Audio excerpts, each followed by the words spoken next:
ఈరోజు మన ముందుకి ఒక సర్టిఫైడ్ డైటీషియన్ వచ్చారు. ఈమె లాస్ట్ 4 ఇయర్స్ నుంచి మోర్ దెన్ 2000 పేషెంట్స్ వరకు కన్సల్టేషన్ ఇచ్చారు. డైట్ మార్చమని చెప్పారు. చాలా విషయాలు, కొత్త విషయాలన్నీ నేర్పించారు. సో ఈరోజు మన ఆడియన్స్కి మొత్తం డైట్ కోసం మాకు తెలియని విషయాలు, తెలుసుకోవాల్సిన విషయాలు అన్నీ చెప్పడం కోసం మనం ఈరోజు ప్రసన్న గారిని తీసుకొచ్చాం. హలో ప్రసన్న గారు. హలో హరీష్ గారు. హలో. సో మీకోసం, మీ జర్నీ కోసం అంతా తెలుసుకున్నప్పుడు నాకు ఒక ఫస్ట్ వచ్చిన డౌట్, మీరు ఆల్రెడీ డైటీషియన్, మీరు మళ్ళీ ఫిట్నెస్ జర్నీ కూడా స్టార్ట్ చేశారు. అసలు ఈ రెండు ఎందుకు కలుపుదాం అనుకున్నా? అంటే డైటీషియన్గా ఉంటే సరిపోతుంది కదా, మీకు ఏం తినాలి ఏం తినకూడదు అన్నీ తెలుసు. దీన్ని ఫిట్నెస్ యాడ్ చేద్దామని ఎందుకు అనుకున్నారు? యాజ్ ఏ డైటీషియన్ ఓన్లీ డైటే ఫాలో అవ్వాలి, ఫిట్నెస్ ఫాలో అవ్వకపోయినా పర్లేదు అని అయితే చెప్పను. రెండు బ్యాలెన్స్ చేసుకుంటేనే మనకి లైఫ్ స్టైల్ హెల్దీగా ఉంటుంది అండ్ ఫ్యూచర్లో కూడా మనకి చాలా సపోర్ట్ ఉంటుంది. సో ఫిట్నెస్ కూడా మ్యాండేటరీ అంటారు డైట్తో పాటు. రెండు బ్యాలెన్స్ చేసుకోవాలి. 80% మనం డైట్ చేసాము అంటే 20% గ్యారంటీగా మన ఫిట్నెస్ ఉండాలి. ఏదైనా రన్నింగ్ కానీ, వాకింగ్ కానీ, yoga or gym, any form of. మీరు యాజ్ ఏ డైటీషియన్ పేషెంట్స్కి ఇది తినకూడదు ఇది తినాలి అని చెప్తారు కదా, Yes. మీరు మీ జర్నీలో ఎప్పుడైనా ఇది తినకూడదు అని తెలిసినా సరే టెంప్ట్ అయి తినేసిన విషయాలు ఇలాంటివి ఏమైనా ఉన్నాయా? ఆబ్వియస్లీ నేను కూడా నార్మల్ పర్సనే కదా. నేను కూడా అందరిలానే చాలా వరకు క్రేవింగ్స్ వస్తూ ఉంటాయి నాకు. బట్ అది లిమిట్లో తీసుకుంటాను. ఏదైనా సరే ఒక లిమిట్లో తీసుకోవడం వల్ల ప్రాబ్లం ఉండదు. ఈరోజు నేను ఒకవేళ నాకు ఐస్ క్రీమ్ తినాలి అనిపించిందంటే అది నేను ఓన్లీ డార్క్ చాక్లెటే సెలెక్ట్ చేసుకుంటాను. అండ్ నెక్స్ట్ డేకి నేను ఒక ఫిట్నెస్ లైక్ జిమ్కి వెళ్ళానంటే ఎక్స్ట్రా సెట్ ఆఫ్ వర్కౌట్ చేస్తూ ఉంటాను అనమాట. ఓకే. సో అలా బ్యాలెన్స్ ఇక్కడ వచ్చిన చేస్తాను. క్యాలరీస్ అక్కడ కరిగిస్తారా? క్యాలరీ ఇంటెక్ తీసుకుంటాను, అలానే క్యాలరీ కూడా కరిగించేస్తూ ఉంటాను. ఓకే. అసలు మీరు చెప్పండి, డైటీషియన్ అవ్వడానికి మీరు వెనుక రీజన్ ఏంటి? అంటే ప్యాషనా, లేదంటే ఎందుకు అసలు డైటీషియన్ అవుదామని చూస్ చేసుకున్నారు? లైక్ చిన్నప్పటి నుంచి ఫుడ్ పైన ఒక ఇంట్రెస్ట్ ఉండేది. కుకింగ్ పైన, ఫుడ్ పైన. మమ్మీ కుక్ చేస్తూ ఉంటే వెనక నుండి చూసి అలా ఇంట్రెస్ట్ వచ్చేది. అండ్ పర్టికులర్ ఒక స్టేజ్కి వచ్చాక నాకు కూడా లైక్ అందరిలానే పీసీఓడి రావడం, వెయిట్ గెయిన్ అవ్వడం అలా అవుతూ ఉండేది. నాకు మెడికల్ సీట్ ఎప్పుడైతే రాలేదో అప్పుడు నేను అదర్ కోర్సెస్ కోసం రీసెర్చ్ చేస్తూ ఉంటే నాకు ఈ న్యూట్రిషన్ ఫీల్డ్ మీద ఒక లైక్ ఎందుకో సర్చ్ చేయాలి అనిపించి చూసా. ఫుడ్ కూడా మనకి హెల్త్ కండిషన్స్ని క్యూర్ చేయగలదు, బ్యాలెన్స్ చేయగలదు అని తెలిసాక I try to move from that. So అలా వచ్చిందనమాట ఫిట్నెస్. మీరు ఇప్పటివరకు ఒక 2000 మెంబర్స్ వరకు కన్సల్టేషన్ ఇచ్చారు కదా. సో వీళ్ళందరిలో ఎవరైనా ఒకరి స్టోరీ, వాళ్ళ డైట్ చేంజ్ చేయగానే వాళ్ళ లైఫ్ కంప్లీట్గా చేంజ్ అయిపోయారు అనే స్టోరీ ఏమైనా ఉందా? ఆల్మోస్ట్ 90% మెంబర్స్కి అలానే చేంజ్ అయింది. ఓ. ఎగ్జాంపుల్ ఎలా అంటే ఒక పర్సన్ ఎన్నో ఇయర్స్ నుంచి వెయిట్ కాన్స్టెంట్గా ఉండిపోయింది. The moment we started her diet based on తన హెల్త్ కండిషన్స్ అన్నీ చూసుకొని డైట్ స్టార్ట్ చేశాక she started losing her weight. And fertility issues, PCOD, irregular periods అలా అనుకుంటూ ఉన్నారనమాట. So after that she got her periods, రెగ్యులర్గా పీరియడ్స్ వచ్చాయి and pregnant కూడా అయ్యారు. సో డైట్ చేంజ్ చేయగానే మొత్తం లైఫ్ స్టైల్ అంతా Yes. చేంజ్ అయింది. Everything change. ఓకే. మీరు చెప్పారు కదా పీసీఓడి కోసం అని, టాపిక్ వచ్చింది ఒకటి. ఇప్పుడు తెలుగు ఉమెన్ పీసీఓడి కోసం ఓపెన్గా చెప్తున్నారు అంటారా, లేదంటే ఇంకా ట్యాబు కింద చూసి మాట్లాడకూడదు అన్నట్టు అనుకున్నారా? చాలామంది ఇప్పుడు చెప్పుకోవడం లేదు. లైక్ ఇప్పుడు చెప్పామంటే ఓకే పీసీఓడి వచ్చిందా, అయితే నీకు గ్యారంటీగా ఫ్యూచర్లో ప్రెగ్నెన్సీ ఇష్యూ వస్తుంది, లేదు అంటే ఇంకా లావైపోతావు అని చెప్పి చాలామంది ఏంటంటే పక్క నుంచి చెప్పే వాళ్ళ వల్ల ఓవర్గా స్ట్రెస్ తీసుకుంటున్నారు. సో వాళ్ళు ఏమనుకుంటారు అని చాలామంది చెప్పడం లేదు. కొంతమంది ఏంటంటే వాళ్ళకి అవేర్నెస్ ఉంది కాబట్టి ఇది ఒక డిసీజ్ లాగా తీసుకోకుండా it's just a health condition అని చెప్పుకుంటున్నారు. ఇప్పుడు పీసీఓడిని ఓన్లీ లైఫ్ స్టైల్ చేంజెస్తో క్యూర్ చేయగలమా? మెడిసిన్ ఏం వాడకుండా ఓన్లీ డైట్ ఫాలో అయ్యి లైఫ్ స్టైల్ చేంజ్ చేసి క్యూర్ చేసుకోగలమంటారా? లైక్ స్టార్టింగ్ స్టేజెస్లో నుండి we can cure with life style changes. Diet, workouts and stress management ఇవన్నీ బ్యాలెన్స్ చేసుకుంటే వీ కెన్ డూ దట్. కానీ పర్టికులర్ ఒక స్టేజ్ అంటే నెక్స్ట్ ఫ్యూచర్ ప్లానింగ్స్లో కానీ, ఇఫ్ ఇన్ కేస్ పీరియడ్స్ ఇంకా ఇర్రెగ్యులర్ అవుతున్నాయి, తర్వాత ప్రెగ్నెన్సీ ప్లానింగ్ అలాంటివి ఏమైనా చేస్తున్నారు అన్నప్పుడు మెడికల్ అడ్వైస్ చాలా important. Medicine, life style change రెండు పెట్టుకుంటేనే మనకి ఏదైనా కండిషన్ రివర్స్ చేసుకోవచ్చు. లైక్ క్యూర్ అని చెప్పం, రివర్స్ చేసుకోవచ్చు. అక్కడి నుంచి మనం దాన్ని బ్యాలెన్స్ చేసుకోవచ్చు. లైక్ ఇప్పుడు పీసీఓడి ఉన్న వాళ్ళకి కొన్ని months of periods Rao, irregular అవుతుంటుంది. అది మనం రివర్స్ చేయొచ్చు. లైక్ రెగ్యులర్ పీరియడ్స్ కింద తీసుకొస్తాము. ఇఫ్ ఇన్ కేస్ మళ్ళీ వాళ్ళ లైఫ్ స్టైల్ చేంజ్ చేసుకోకుండా పాత లైఫ్ స్టైల్కి వచ్చి డైట్ ఫాలో అవ్వకుండా ఎక్సర్సైజ్ చేయకుండా మెడికేషన్ ఏమీ తీసుకోకుండా సడన్గా ఆపేస్తే మళ్ళీ అది రెగ్యులర్ పీరియడ్ అవుతుంది. సో అలాగా రివర్స్ అవుతూ ఉంటుంది అనమాట. సో మళ్ళీ పాత లైఫ్ స్టైల్కి వెళ్ళిపోతే మళ్ళీ అలానే Yeah. తేడా అవుతుంటారు. సో ఎప్పుడైనా హెల్దీ లైఫ్ స్టైల్కి వస్తే we have to balance that through out our life. మీరు చెప్పండి, మన సొసైటీలో నార్మల్గా ఇది మంచి హెల్తీ ఫుడ్ అనుకునే థింగ్, కానీ అది మనకి హెల్తీ కాదని మీకు మాత్రమే తెలిసింది. ఇలాంటి ఫుడ్స్ ఏమైనా ఉన్నాయా మన దగ్గర? చాలా ఉన్నాయి. కొన్ని ఫర్ చెప్పండి. Example fruit juices. ఆ, ఫ్రూట్ జ్యూసెస్ ఇలాంటివన్నీ మనం ఫ్రూట్సే కదా, అవును. హెల్దీయే కదా. కొంతమంది ఏంటంటే మేము షుగర్ వేసుకోము, కొంతమంది జాగ్రీ వేసుకుంటామంటారు, కొంతమంది హనీ వేసుకుంటాం. వాటికి ఏ డిఫరెన్స్ లేదు. ఓన్లీ ఫ్రూట్ జ్యూసెస్ తీసుకోవడం వల్ల దాంట్లో ఉండే ఫైబర్ కంటెంట్ మనకి తగ్గిపోయి ఒక ఫ్రూట్ నుంచి తీసుకోవాల్సిన న్యాచురల్ షుగర్స్ని మనం 3-4 ఫ్రూట్స్ నుంచి తీసుకుంటాం. మ్మ్. సో జ్యూస్ చేసుకుంటే అది ఆటోమేటిక్గా మనకి షుగర్ లెవెల్స్ పెరిగి బ్లడ్లో ఇన్సులిన్ లెవెల్స్ ఇంక్రీజ్ చేస్తుంది, ఫైబర్ డ్రాప్ అవుతుంది. సో షుగర్ వాడినా జాగరీ వాడినా పెద్ద తేడా డిఫరెన్స్ ఏమి ఏముండదు. సో కొన్ని లైక్ న్యూట్రిటివ్ వాల్యూస్ డిఫరెన్స్ ఉంటాయి. జాగ్రీలో ఐరన్ లెవెల్స్ ఎక్కువ ఉంటాయి, అలా కొంచెం కొంచెం. బట్ ఇన్సులిన్ అయితే రెండిటి వల్ల పెరుగుతుంది. యా, రెండిటి వల్ల. జాగ్రీ, హనీ, షుగర్ మూడింటికి అంత డిఫరెన్స్ ఏమి ఉండదు, ఏదైనా స్వీట్నరే. చాలా మంచి విషయం. అందరూ అసలు జాగరీ అసలు మనకేం షుగర్ పెంచదు, ఓన్లీ షుగర్ వల్ల మాత్రమే తేడా ఉంటుంది అనుకుంటారు. ఇప్పుడు ఇంటర్మీడియట్ ఫాస్టింగ్ చేస్తుంటారు కదా చాలా మంది. ఇప్పుడు పీసీఓడి ఉన్న వాళ్ళు కూడా ఇంటర్మీడియట్ ఫాస్టింగ్ చేస్తే వాళ్ళకి ఏమైనా యూస్ అవుతుంది అంటారా? యాజ్ ఏ డైటీషియన్ పీసీఓడి వాళ్ళకైతే ఇంటర్మీడియట్ ఫాస్టింగ్ నేను సజెస్ట్ చేయను. ఎందుకంటే బ్యాలెన్స్డ్ లైఫ్ స్టైల్ మెయింటైన్ చేసుకోవాలి. అంటే వాళ్ళు తీసుకునే మీల్ కూడా బ్యాలెన్స్డ్గా ఉండాలి.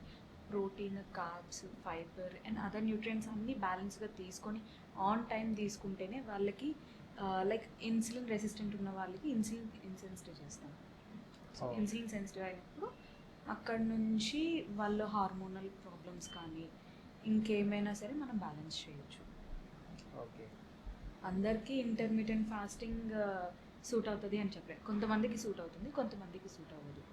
And based on their life style కూడా, లైక్ రెగ్యులర్ వర్క్స్ చేసే వాళ్ళకి కొంత ఉంటుందన్నమాట. Like 12 hours fasting, 12 hours food intake అలా ఉంటుంది అనమాట. Either 14 hours fasting, 8 hours food intake అలా ఉంటుంది అనమాట. Based on their condition and time and everything. ఇవన్నీ ఒక డైటీషియన్ చెప్తే వాళ్ళు అంతా బేస్ చేసి చెప్తారు. ఓకే. ఇప్పుడు పీసీఓడి ఉండి వెయిట్ తగ్గడం చాలా కష్టం అంటూ ఉంటారు కదా, అది ఎందుకు అలా అంటారు? పీసీఓడి వాళ్ళకి వెయిట్ తగ్గడం కష్టం కాదు, వాళ్ళు చేసే లైక్ వే ఉంటుందన్నమాట. సో ఫస్ట్ వాళ్ళు ఏం చేయాలి, హార్మోన్స్ బ్యాలెన్స్ చేసుకోవాలి, ఇన్సులిన్ బ్యాలెన్స్ చేసుకోవాలి, స్ట్రెస్ మేనేజ్మెంట్, స్లీప్ మేనేజ్మెంట్ అన్నీ చేసుకుంటూ దానికి తోడు డైట్ కరెక్ట్గా ఫాలో అయ్యి ఎవ్రీడే లైఫ్ స్టైల్లోన వర్కౌట్ ఇంక్లూడ్ చేసుకుంటే ఆటోమేటిక్గా వాళ్ళకి చేంజెస్ తెలుస్తాయి వెయిట్లో.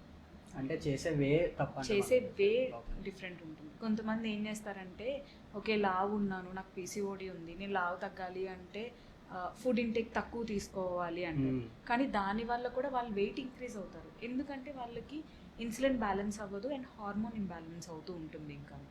సో ఫస్ట్ హార్మోన్ బ్యాలెన్స్ చేసుకుని ఇన్సులిన్ బ్యాలెన్స్ చేసుకుంటే అక్కడ నుంచి ఆటోమేటిక్గా వాళ్ళకి చేంజెస్ కనిపిస్తాయి. ఇప్పుడు పీసీఓడి ఉండడం వల్ల ప్రెగ్నెన్సీకి ఏమైనా ఎఫెక్ట్ అవుతుంది అంటారా?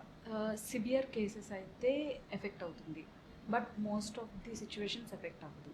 మెడికేషన్ తీసుకుంటూ వాళ్ళ కండిషన్కి తగ్గట్టు డైట్ ఫాలో అవ్వాలి.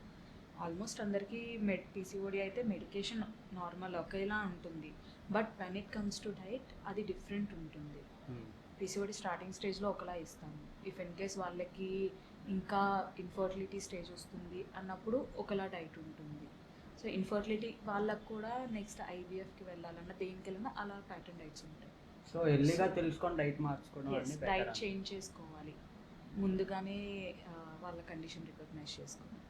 ఓకే. అంటే ఇప్పుడు పీసీఓడి, పీసీఓఎస్, పీసీఓఎం అని ఉంటాయి కదా, అన్నీ ఒకటేనా? పేర్లు అన్నీ ఒకటే, బట్ ఏంటంటే ఒకటి హార్మోనల్ ఇంబ్యాలెన్స్ అంట, ఇంకొకటి ఏంటంటే ఇన్ఫర్టిలిటీ కేసెస్ వచ్చే వాళ్ళకి పీసీఓఎస్, ఇప్పుడు దాన్ని పిఎంఓఎస్ కింద మార్చారనమాట. అంటే ఒక విషయం చెప్పండి, ఇన్ జనరల్గా పీసీఓడి ఉన్న వాళ్ళు ఉమెన్ చేసే ఒక విషయం నార్మల్ అనుకునే విషయం, కానీ అది నార్మల్ కాదు అని మీకు తెలిసిన విషయం ఏమైనా ఉందా?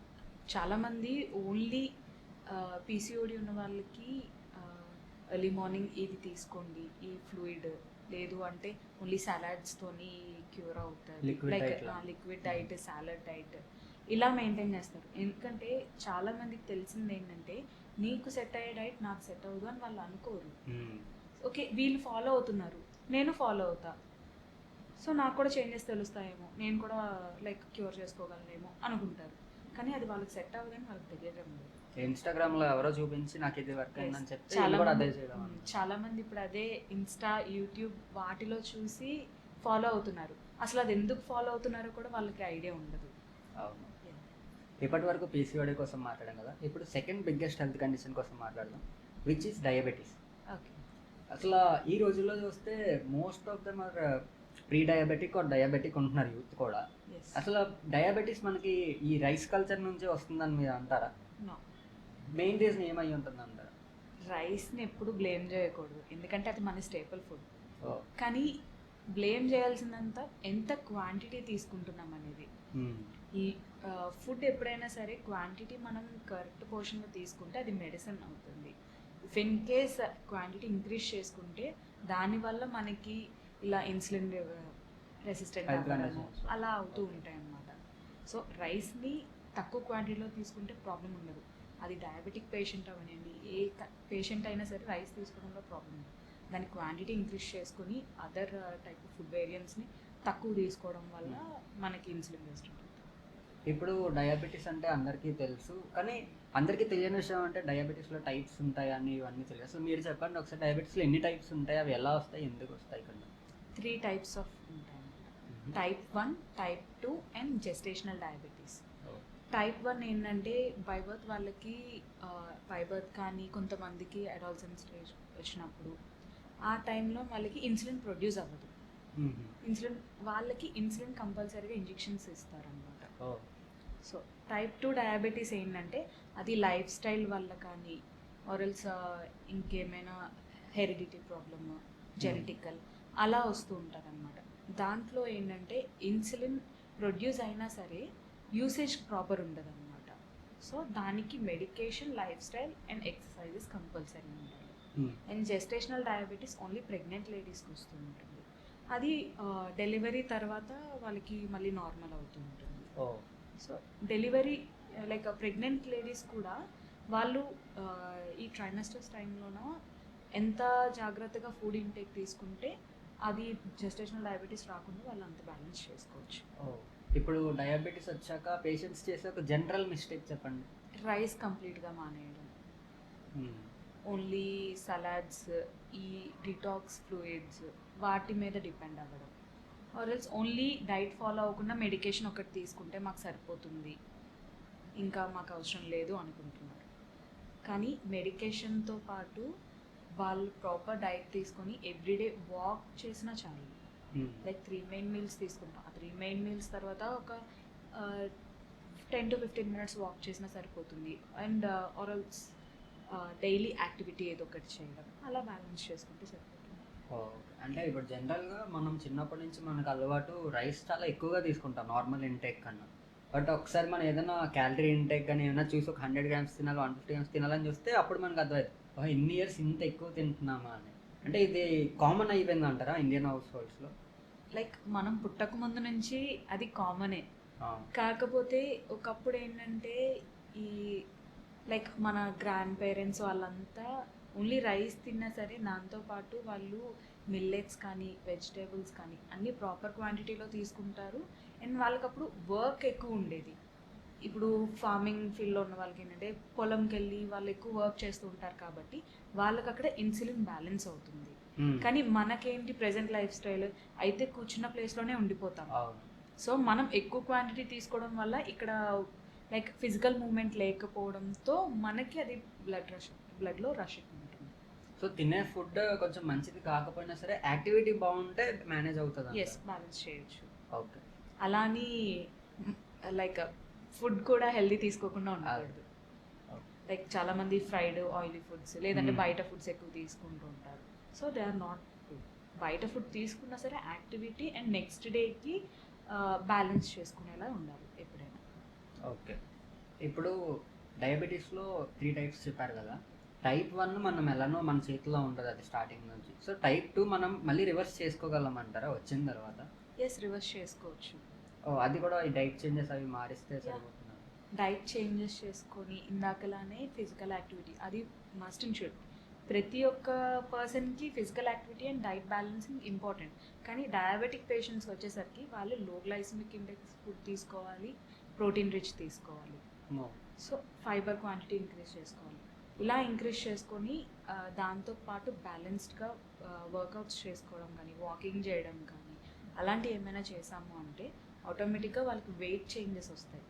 వెయిట్ చేంజ్ వచ్చినప్పుడు బాడీలో ఆల్రెడీ మనకి యూజ్ అవ్వని ఇన్సులిన్ మాలిక్యూల్స్ ఉంటాయి కదా, అవి ఆటోమేటిక్గా యూజ్ అవుతూ ఉంటాయి అన్నమాట అక్కడ. సో మేజర్ హెల్త్ కండిషన్ దేనికైనా సరే కొంచెం మూవ్ అయ్యి మంచి హెల్తీ ఫుడ్ తింటూ ఉంటే యాక్టివ్గా ఉంటే సరిపోతుంది. ఎస్, ఏదైనా సరే హెల్త్ కండిషన్కి తగ్గట్టు డైట్ అండ్ వాళ్ళ ఫిజికల్ యాక్టివిటీకి తగ్గట్టు వర్కౌట్స్ అలా చేసుకుంటే వీ కెన్ మిస్. ఈ మధ్య యూత్లో చూస్తుంటే ఈ రీల్స్లో కానీ యూట్యూబ్లో కానీ మల్టీవిటమిన్స్ తీసుకోండి, ఆ విటమిన్ తీసుకోండి అని చెప్తుంటారు.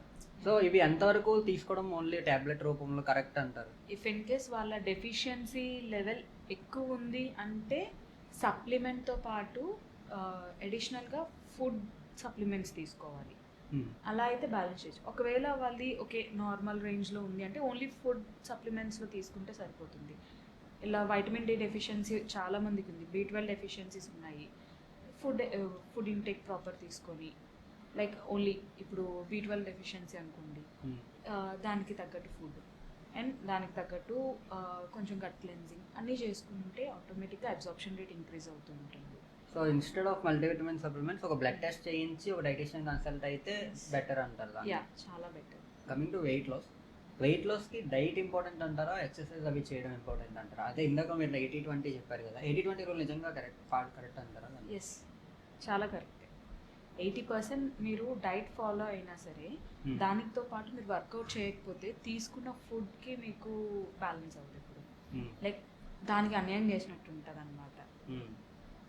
వర్కౌట్ చేస్తూ ఉంటేనే మీరు ఎంత క్యాలరీ ఇంటేక్ తీసుకున్నారో దానికి తగ్గట్టే మీరు ఎనర్జీ లైక్ వర్కౌట్స్లోనే క్యాలరీ బర్న్ చేయొచ్చు. సో ఎక్సెస్ ఫ్యాట్ ఉన్నా లైక్ తీసుకున్న ఫుడ్ నుంచి మీరు ఏ న్యూట్రియంట్ అయినా, ఏ వైటమిన్ అయినా సరే, ఏ మినరల్ అయినా అబ్జార్బ్ అవ్వాలి అంటే మూమెంట్ ఉండాలి బాడీకి. మూమెంట్ లేకపోతే ఇన్సులిన్ లెవెల్స్ అలానే మనకి రెసిస్టెంట్ అవుతూ ఉంటాయి అండ్ హార్మోన్ ఇంబ్యాలెన్స్ అవుతూ ఉంటుంది. అబ్జార్ప్షన్ రేట్ ఇంపార్టెంట్ అంటే దానికి balanced diet plus work out.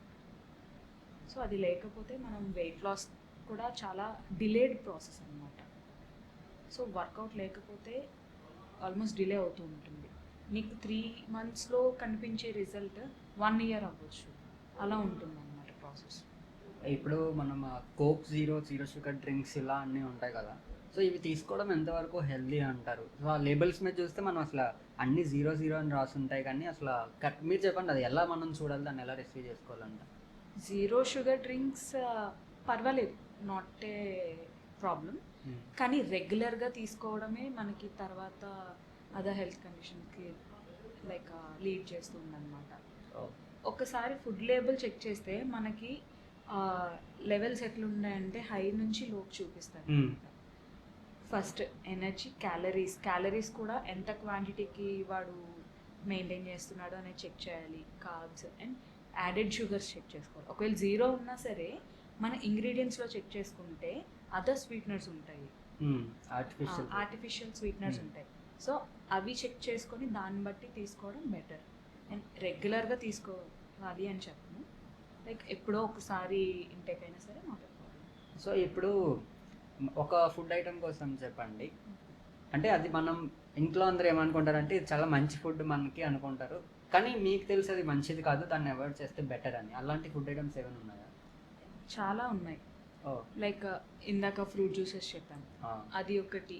And ఈ సీరియల్స్, గ్రానోలాస్, ప్రోటీన్ బార్స్, ఇవి కూడా మనకి లైక్ తీసుకునే క్వాంటిటీ ఉంటుందన్నమాట. సీరియల్స్ అవన్నీ ఏంటంటే రిఫైన్డ్ ప్రొడక్ట్స్ ఉంటాయి, లైక్ వాటిని మనం మిల్లెట్స్తో రిప్లేస్ చేసుకోవచ్చు. చాలామంది ఏంటంటే ఓకే నాకు టైం లేదు గ్రానోలా తీసుకుంటాను అది హెల్తీనే అనుకుంటారు, బట్ అది వాళ్ళకి తర్వాత ఫ్యూచర్లో ఎఫెక్ట్ చూపిస్తుంది అనమాట. లైక్ ఇన్సులిన్ రెసిస్టెంట్ చేయడం కానీ, లేదంటే వాళ్ళ వెయిట్ లాస్ ప్రోగ్రామ్ కానీ, లేదంటే వెయిట్ మేనేజ్మెంట్ ప్రోగ్రామ్ కానీ వాళ్ళకి లైక్ డిలే చేస్తుంది ప్రాసెస్. సో అక్కడ వాళ్ళు ఏంటంటే చూసుకోవాలి, ఏదైనా సరే వాళ్ళు యూజ్ చేసే ప్రతిదీ లేబుల్ చెక్ చేసుకోవడం కానీ, రిఫైన్డ్ ప్రొడక్ట్స్ ఉన్నాయా, లేదంటే చాలా వరకు ప్రొడక్ట్స్ పామ్ ఆయిల్తో చేస్తారు అండ్ కొన్ని యాడెడ్ షుగర్స్ ఉంటాయి. అలా చూసుకొని వాళ్ళు ఇంటేక్ తీసుకోవడం బెస్ట్. అండ్ కుకీస్ కూడా అంటాము, లైక్ డైజెస్టివ్ బిస్కెట్స్ అలాంటివి కూడా, వాటిలో కూడా యాడెడ్ షుగర్స్ ఉంటాయి. సో చెక్ చేసుకోవడం బెస్ట్. మా జనరల్ ఆడియన్స్కి చెప్పండి, రేపటి నుంచే స్టార్ట్ చేయగలిగే ఒక 3 గుడ్ హ్యాబిట్స్ వాళ్ళకి. సో పీసీఓడి ఉన్నా, డయాబెటీస్ ఉన్నా లేకపోయినా, ఇవన్నీ జనరల్గా మొత్తం అందరికీ వర్కౌట్ అయ్యేలాగా ఒక 3 మంచి హ్యాబిట్స్ చెప్పండి. ఓకే, 3 హ్యాబిట్స్ ఏంటంటే స్లీప్. కంపల్సరీగా 7 to 8 hours స్లీప్ ఉండాలి.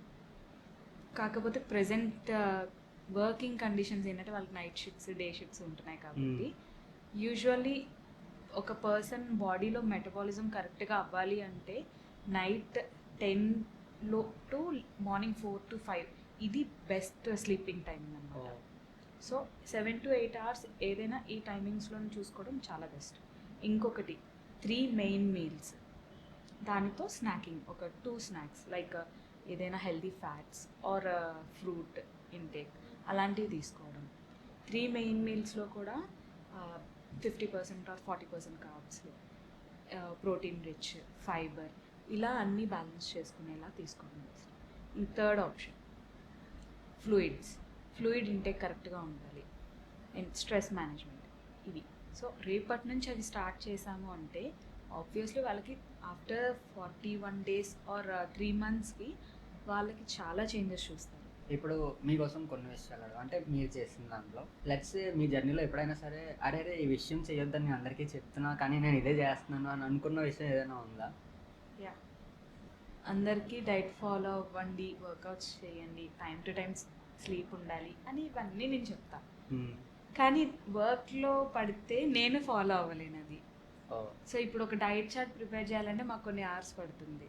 సో ఏ టైంలో కూర్చుంటాము, ఏ టైంలో నా ఫుడ్ తింటాము, ఏ టైంలో పడుకుంటామో చెప్పలేము. యూఎస్ క్లయింట్స్ ఉన్నారంటే వాళ్ళకి డే టైం అంటే మనకి నైట్ అవుతుంది. సో కొన్నిసార్లు నైట్ 1:30 or 2 o'clockకి క్లయింట్స్తో మాట్లాడాల్సి వస్తుంది. సో అక్కడ స్లీప్ డిస్టర్బ్ అయ్యేది.